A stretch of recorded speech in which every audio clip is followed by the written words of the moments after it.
What is good? Welcome back to the channel. My name is Chuck. Thank you very much for being here. We like to talk about investing, Pokemon trading game.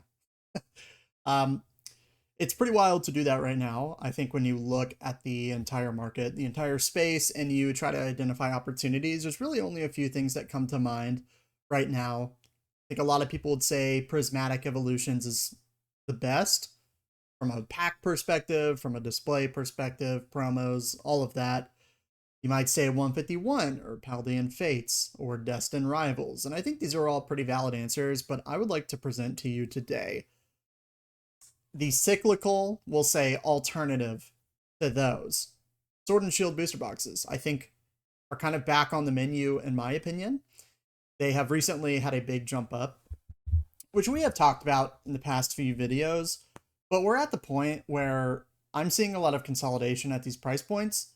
We have other creators coming out and saying all Sword and Shield boxes will be $1,000 eventually. That's true for every booster box, but I think for Sword and Shield, you can expect a lot of price movement over the next year because we are in that weird period where the previous era, a lot of the popular sets are the same price as some really strong sets in this era.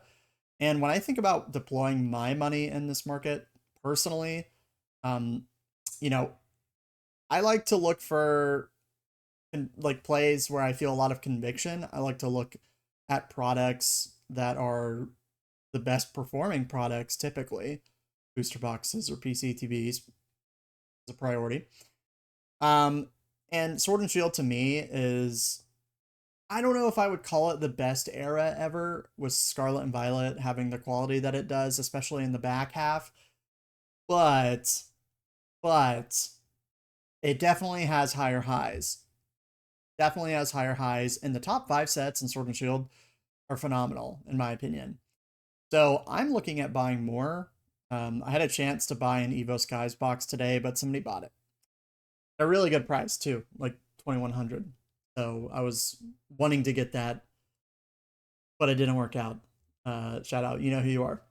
Really quick, before we get into this video, I would like to just re-announce the giveaway. It is happening at the end of this month in my Discord. All you have to do is like, comment, subscribe, and join the giveaways tab, which I've set up. All you have to do is click this little button right here. Here's a picture of it, in case you can't already see it here.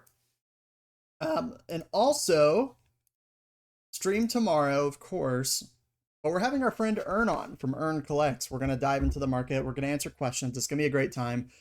I worked very hard on this thumbnail, as you can see. It's actually some of my best work, I have to admit. So definitely come by, come say hi. We'd love to have you. 10 o'clock Eastern time, that is 7 o'clock Pacific time. If you're Jimmy Buffett, it's 5 o'clock. So let's get into today's video. A quick message from the sponsor as well, the Shiny app. Keep the drip. Guys, shout out to the Shiny app for sponsoring today's video. If you collect sealed Pokemon product, you want to know and track with real-time price updates how your product is doing. They have a scanner that's super accurate. I've enjoyed using it. The best part is the market updates twice a day, unlike competitors, thanks to exclusive data deals that they have. And I've been really impressed with the UI. It's super clean. It's really fast. So if you're serious about collecting, you should have the Shiny app. Links down below. Yeah, he sent me a hoodie, so shout out to him for that. It's actually pretty nice. So yeah, look, another hoodie wearer in the space. Represent. All right, we got to start with the oldest good set. My one true love, Chilling Reign. Let's refresh our minds with the cards because some of these have been going up quite a bit recently, especially in 10s. The Moltres, which I think is heavily underrated. By the way, if these cards came out in Scarlet and Violet, people would be all over them. It is what it is. We've made that point before, but I would just like to note it again. To the mountains. To the mountains with the eyes. So cool. Currently selling for over $600 in a 10. Blaziken, which a lot of people don't like, but I think it's pretty cool, and I think it's a great book. With the Inteleon. Very colorful. I know it looks like you just went to Panama City and you ordered a margarita at Pineapple Willie's, but $771. Hey, that's a pretty cool card. Super hard to pull. Now, Chilling Reign suffers from not having the most popular Pokemon and having like super duper mega chase cards, but the quality is there across the board, all the way down to, Galarian Zapdos, which I personally love. I think the Calyrex is very nice. These look a lot better in person too. I know it's a gold card, but gold cards are cool again, right? So Snorlax, which I'm assuming has probably seen a bit of a jump recently. Maybe not. It's been pretty flat for a while because it's a gold card. People don't really like gold cards that much. But yeah, Zeraora, beautiful card. The Tornadus, really phenomenal. I quite like it. And then, a lot of things aren't really for everybody. It's kind of got like this Rapidash or the Slowking, which kind of has a Shinji-esque art style, but kind of just an odd Pokemon. That's kind of the name of Chilling Reign. It's like pretty cool art style, kind of a weird looking Pokemon. Tends to be the opinion with the Shadow Riders and the Galarians. Although Moltres and Zapdos are really cool. But you get my point. So Chilling Reign, personally, I have enough of this. I'm happy with the amount of boxes I have. And it's pretty clear that the market has decided this is not a top 3 box, despite the set value being $1,600, which is quite high. And at one point was the second highest in Sword and Shield. Might still be. We'll double check. But, obviously, like, any of these boxes are going to be good buys at the right price. The thing is, though, is like Sword and Shield is getting pretty hard to come by, from what I can tell.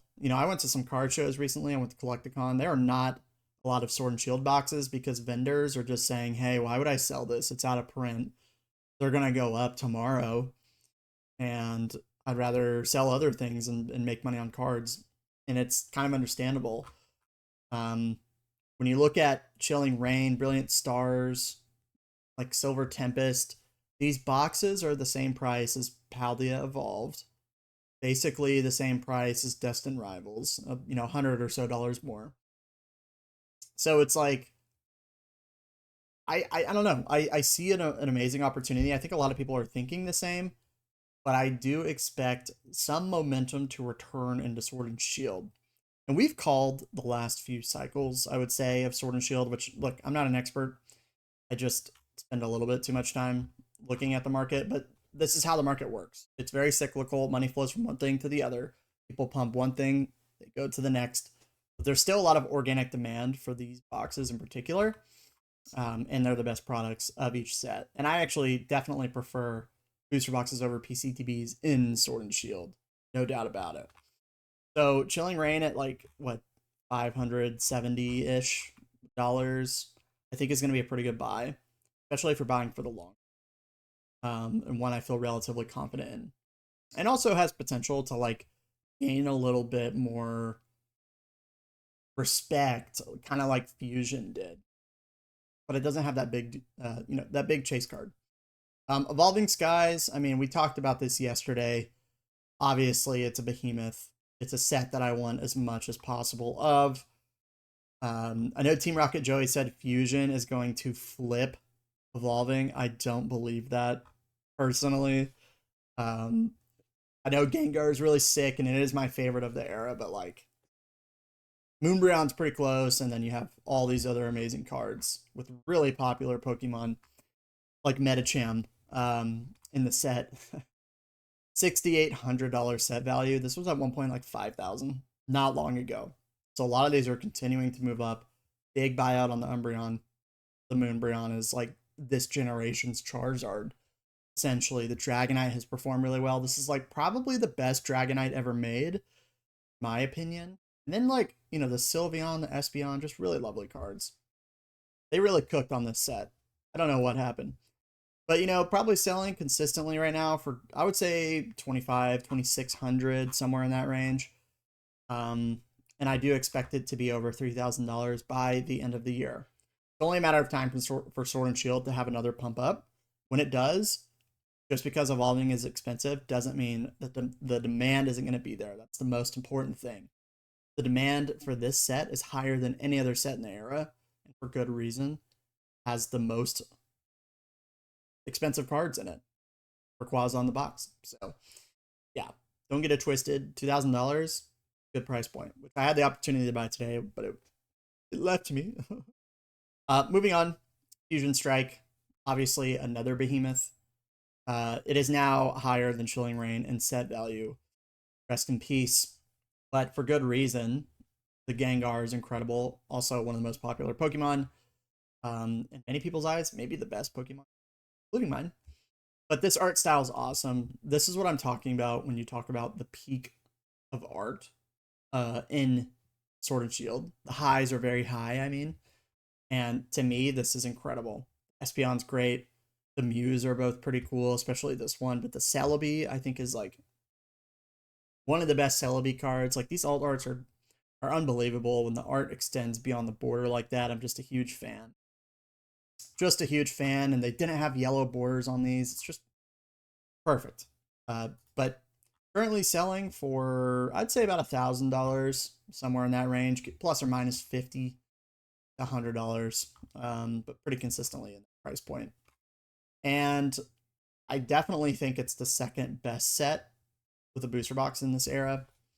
And if I can find one for around 1,000 or even 950-ish, $75, dude, I think it's gonna be a good buy. I do. I think I just think Gengar and Mew being on this box, given, and also just how bad booster boxes look. I know I got clowned on this a while ago, but I do believe that like Fusion and Chilling and Evolving look so much better, with Fusion being the best looking box.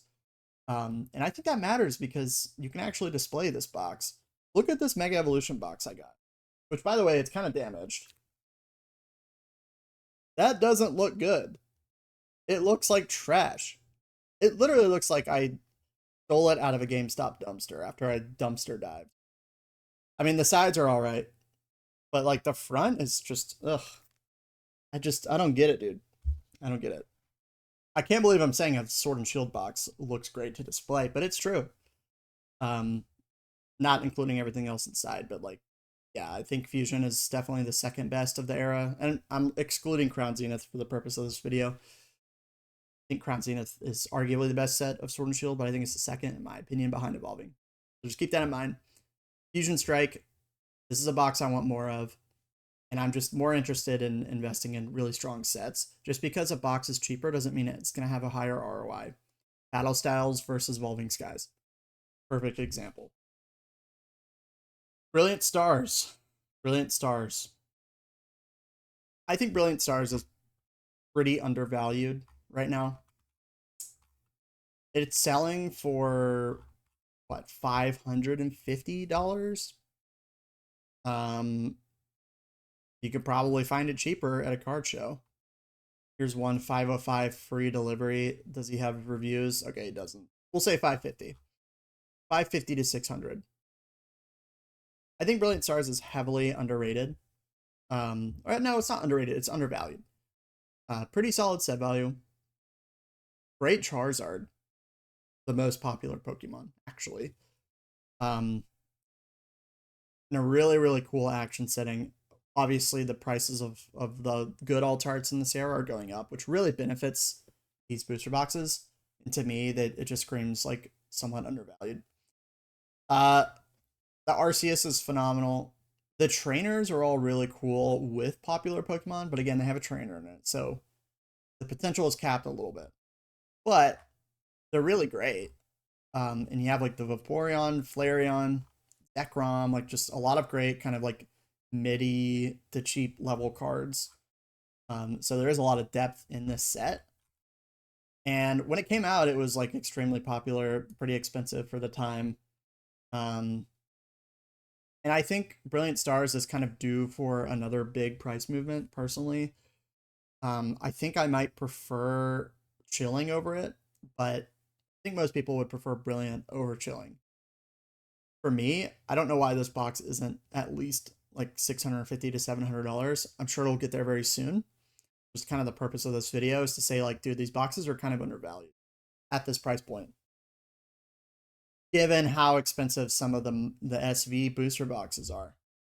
I think people are holding on to these, and eventually there's going to be a buyout on Sword and Shield again, just like we saw with Paradox. The same argument for Paradox took place. It was pretty cheap relative to the rest of the space. Big money came in, group of people bought out the box and now it's more expensive. Brilliant Stars is like a perfect target for it. It has Charizard in it. So don't overthink it. Personally, I would love to have a box of Brilliant. I don't. And I would like to own one for my collection, but I'd like to get a couple. I think it's a great opportunity. Astral, I'm pretty much avoiding at this point. $380 to $400 for this box, somewhere in that range. Look, I like the art and the set, but the market has decided that this box isn't going to be a top box in the era, and that's okay. I have a box of it. I'll sell it when it's $1,000, but it doesn't have anything crazy. Look, the Machamp, the Starmie, Palkia, and Dialga and the Garchomp are all phenomenal cards. Particularly the Palkia for me, I think it's one of my favorite cards of all time. But yeah, Machamp it's not going to be heavy enough to carry a set like this. And at one point, there was a debate between this and Silver Tempest. Silver Tempest, the chase of Lugia just propelled it a class of its own compared to this, and it makes sense. So for me, Astral Radiance, like, it's a decent value, and I'm sure it will continue to move up, and I'm sure at some point it'll be considered undervalued. I think for $380, it's actually not a terrible price point at all. But I just feel more confident concentrating into sets that I believe in more, which has kind of been the theme recently for me. Lost Origin is kind of a weird one for me. I think it's a bit overrated personally. I think it's a good set. Don't get me wrong. Compared to Fusion, though, I think Fusion blows it out of the water. Shinji Giratina is a great card. Aerodactyl is a really good card. Then you have a couple of Pikachus, and then after that, it's basically just like kind of cheapy, mid-tier, hits, I guess. The Gengar is pretty cool. It's very unique. I'll give it that.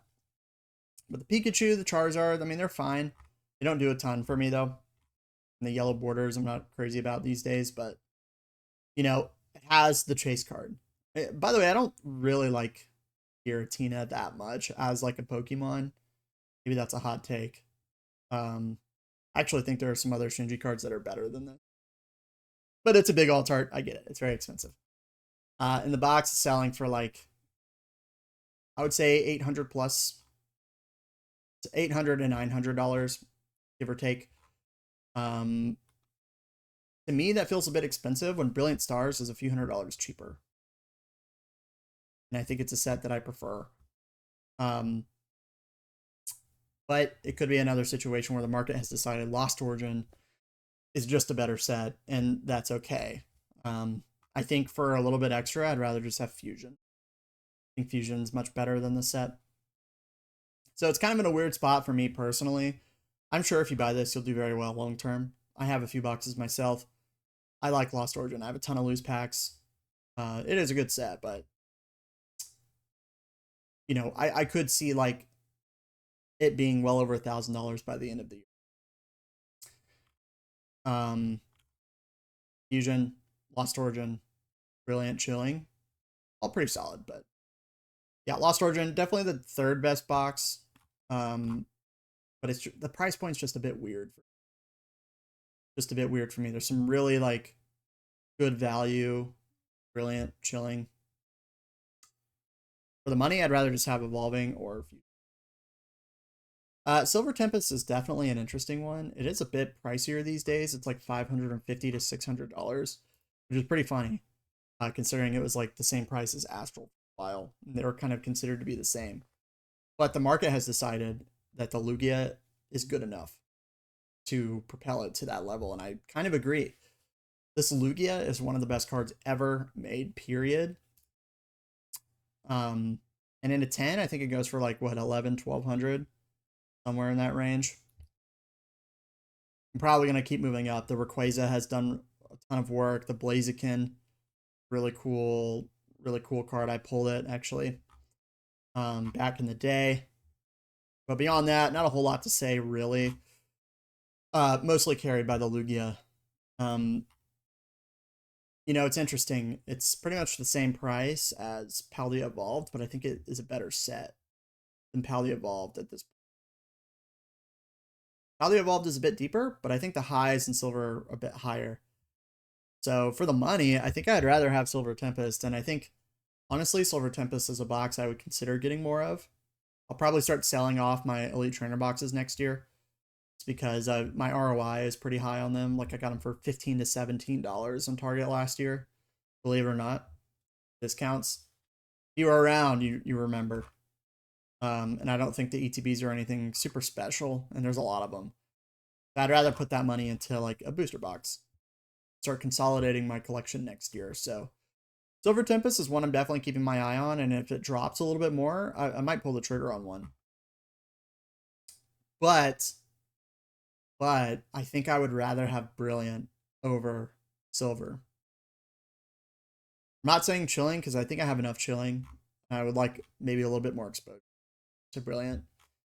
But Silver's great. Lugia is phenomenal. So for me, it's like I think these boxes are all pretty fairly priced. And I think it's actually, they represent a pretty decent opportunity in this market right now. And I don't know how long these prices are going to hold until a buyout comes in, because once one buyout comes in, usually the rest follow. And I think the conversation, the murmurs are kind of talking about Sword and Shield. If you've been paying attention to the space, if you've been involved in the space, you'd probably agree with me. And when you look where to put money, it's like there aren't a million places to put it right now.